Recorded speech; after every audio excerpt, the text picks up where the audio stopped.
Dans le fracas des vagues, entre les cris des mouettes et le grondement lointain des machines à vapeur, se cachent des histoires d'amour bien plus vastes que l'océan lui-même.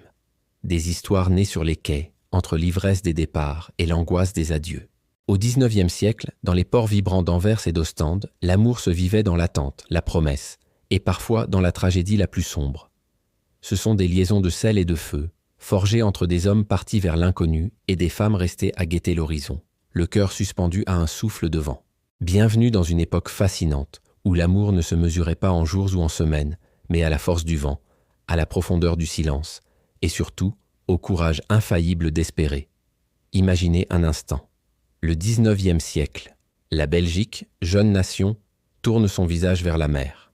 Anvers, libérée de ses chaînes après la Révolution de 1830, redevient la majestueuse porte du monde. Ses quais s'allongent à perte de vue, les entrepôts monumentaux s'élèvent vers le ciel, et ses rues résonnent des langues de marins venus des quatre coins du globe.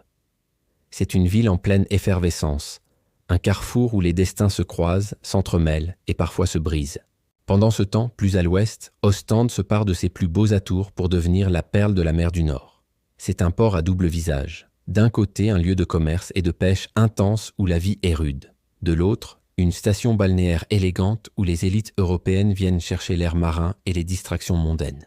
C'est dans ce tumulte, entre le luxe des uns et la sueur des autres, que vont naître les liaisons les plus improbables, les passions éphémères consumées en une nuit, mais aussi, contre toute attente, les amours d'une vie.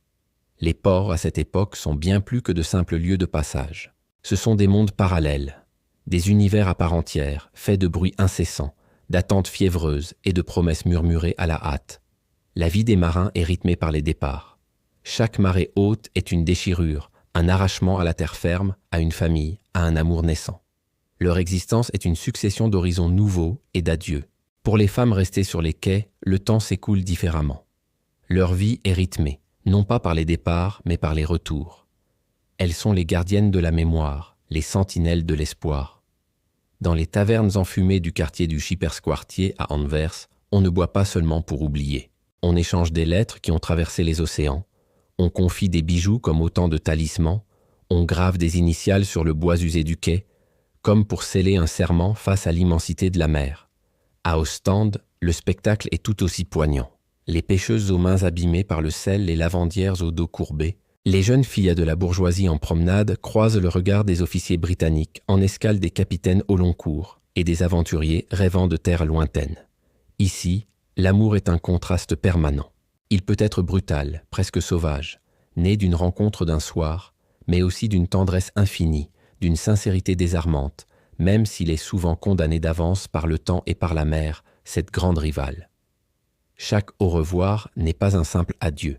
Il devient un serment, une promesse de retour. Chaque regard échangé est une ancre jetée au plus profond du cœur, un point fixe dans un monde en perpétuel mouvement. Fermez les yeux et respirez. Sentez-vous l'atmosphère du port d'Anvers ? C'est une odeur puissante, un mélange de goudron chaud, de poissons séchés, d'épices exotiques et de la fumée âcre des cheminées des cargos. C'est une cacophonie de cris, où le flamand gouailleur se mêle au français des négociants et à l'anglais des marins. Les grues grincent, les chaînes s'entrechoquent, la ville entière pulse au rythme de son artère maritime.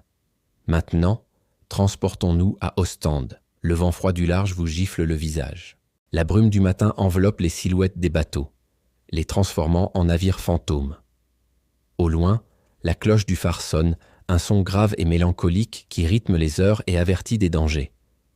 On entend le bruit sourd des coques des chalutiers qui se cognent contre le quai, battus par la houle incessante. Dans un tel décor, l'amour ne peut jamais être une mer d'huile. Il est à l'image de l'océan, parfois calme en surface, mais toujours agité en profondeur. Il est tempête, promesse et douleur. Il naît d'un hasard, au coin d'une ruelle sombre. D'un baiser volé sur un ponton juste avant l'embarquement, un instant suspendu avant la séparation. Où il se nourrit de l'attente d'une lettre qui peut-être n'arrivera jamais, perdue dans un naufrage ou simplement oubliée dans la poche d'un marin déjà loin. Ces amours portuaires sont l'essence même du romantisme du XIXe siècle.